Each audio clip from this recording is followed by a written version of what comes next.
Hello, हाँ दोस्तों, हम आज आपको बताएंगे वीएमसी के टूल्स के बारे में। ये टूल्स कितने प्रकार के होते हैं, क्या क्या यूज होता है इनका, और प्रोफाइल देखने में कैसा होता है, विजुअली कैसा दिखने में लगता है। सबसे पहले मैं आपको बताना चाहूँ, सबसे बड़ा टूल, ये टूल होता है फिशिंग का। ये टूल की बॉडी है, इसमें ये कटिंग एज बनी हुई है, लगी हुई है अलग से। ये कटिंग एज हम मार्केट से बाहर जिसे बोलते हैं इंसर्ट है। इंसर्ट ये स्क्रू के द्वारा लगी हुई होती है। अभी मैं आपको इसको खोल के दिखा देता हूँ।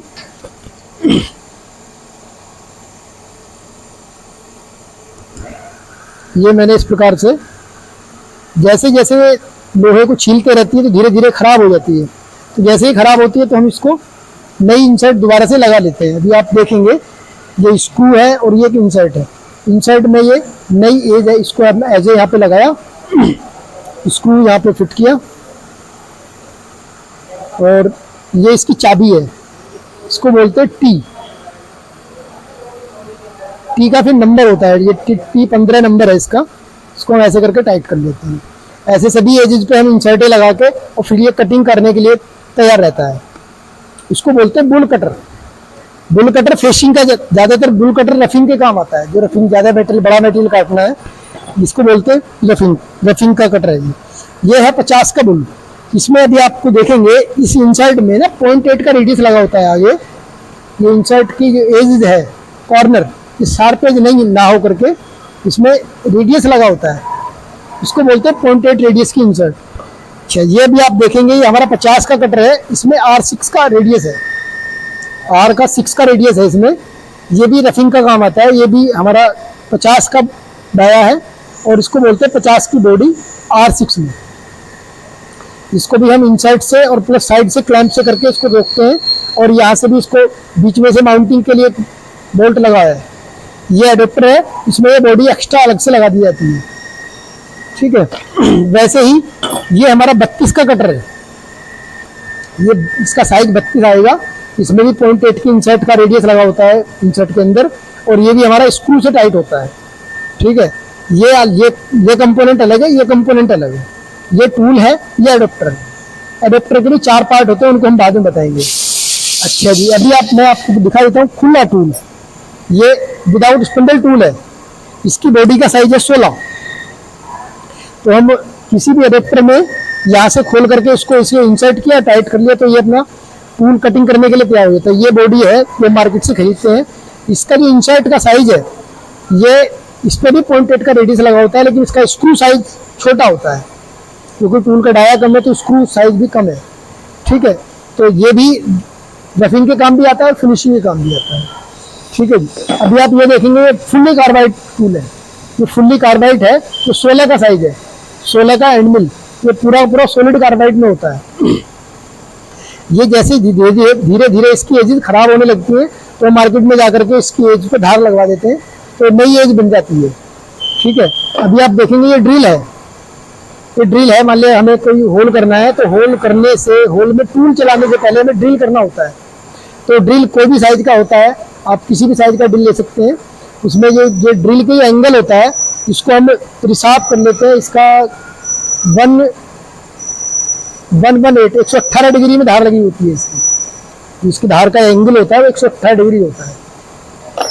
ठीक है। अभी आप ये देखेंगे, ये इसकी इंसर्टें हैं जो हम नई मार्केट से खरीदते हैं।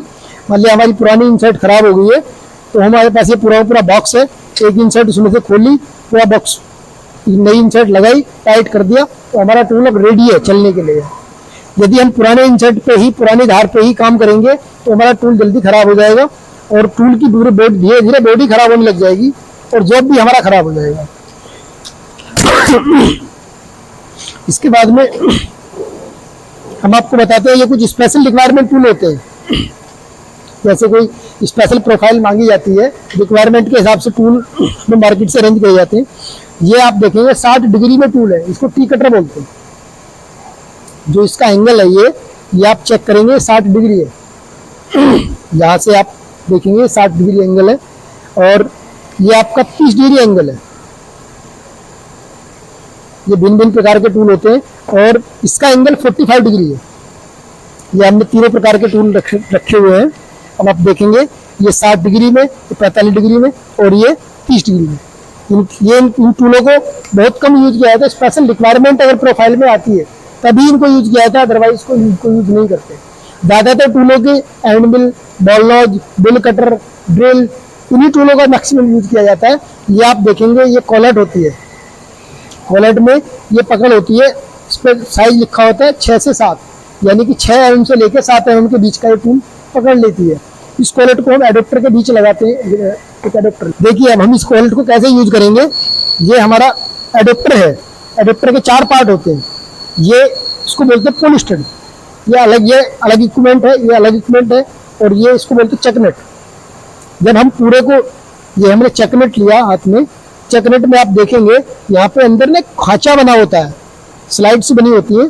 हम इसको कॉलेट को इसके अंदर घुसाएंगे और थोड़ा सा तिरछा करके इंसर्ट करेंगे तो कॉलेट इसके अंदर फिट बैठ जाती है, आप देखेंगे। इसके बाद में अब इस कॉलेट को हम एडेप्टर को, चकनेट को एडेप्टर में चूड़ियों के थ्रू, चूड़ियों के द्वारा टाइट करेंगे। जितना जितना टाइट करते चले जाएंगे ये उतना उतना इसका साइज कम होते चला जाएगा। यदि मान लिया मैं इसमें इसको लूज करके और कोई भी इसमें कटर डालूंगा और धीरे धीरे टाइट कर दूंगा तो ये कटर को टाइट करते चला जाएगा।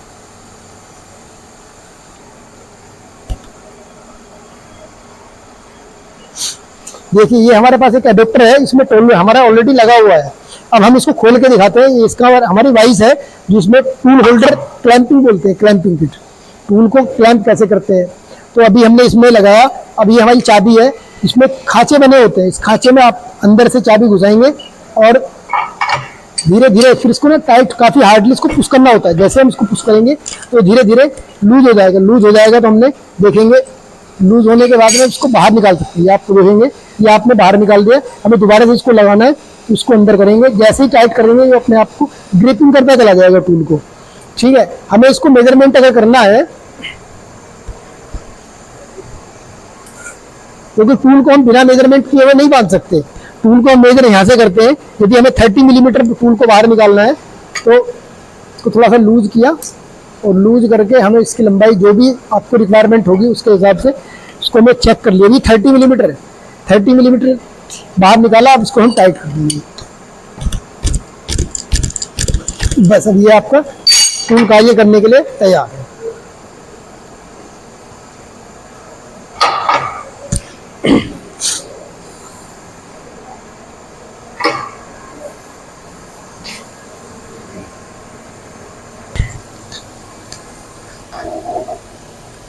तो अभी जैसे हमने देखा था, अभी टूल बांध के लाए थे हम।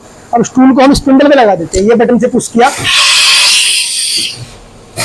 ये आप ध्यान रखना है, जो ग्रिपिंग बनी हुई है इसमें, जो पॉकेट बनी हुई है और स्पिंडल के अंदर एक की बनी हुई है, इसके आमने सामने ही इसको रखा जाता है। जैसे मान लिया मैंने इसको पुश किया, बटन पुश करेंगे तो इसकी अंदर फिंगर है वो खुल जाती है और हमने इसके अंदर ऐसे आमने सामने रखा। जैसे इसको छोड़ेंगे तो टूल एडेप्टर को अपने आप ही एयर द्वारा खींच लेगी ग्रिपिंग। ठीक है, अभी हम आपको दिखाते हैं। फिर ये मैंने निकाल दिया। अब हमारे पास ये डायल है, इस डायल, इसको बोलते हैं डायल, इसका नाम है पुप्पी डायल। अब आप देखेंगे इसको मिडिल बहुत सेंसिटिव है, जितना जितना प्रेशर लगेगा उतना ही ये निडल आगे पीछे आपको रीडिंग बताएगी। अब मैं आपको इसका यूज करना बताता हूँ, कैसे लगाते हैं इसको। हमेशा ध्यान रखना, जब भी कोई टूल, कोई भी स्पिंडल के अंदर कोई एडेप्टर लगाएंगे, बिना साफ करे हुए मत लगाना। भले ही आप एक कपड़ा एक्स्ट्रा अपने पास रख लो, कोई कपड़ा लेके आना। हाँ, इसको जब भी आप लगाएंगे, भले ही आप पूरे दिन में 50 बार लगा रहे हैं, बिना साफ करे उसको मत लगाना। क्योंकि इससे ना अगर अपने कचरा इसके अंदर चला जाए स्पिंडल के, तो एक्यूरेसी खराब हो जाती है। अभी मैं इसको लगाता हूँ। ये ध्यान रहे कि ये प्रॉपरली ग्रिपिंग हो जाए, बैठ जाए। अगर ये थोड़ा सा आउट लगेगा, मैं आपको आउट लगा के दिखा देता हूँ। देखो ये पूरा आउट है और ये देखो गलत है, बिल्कुल तो घूम रहा है ना, हिल रहा है पूरा, ये ग्रिपिंग नहीं हुई है। तो ये प्रॉपरली इसकी स्थिति है, ऐसे ही इसको लगाते हैं। अब मैं आपको इसका यूजिंग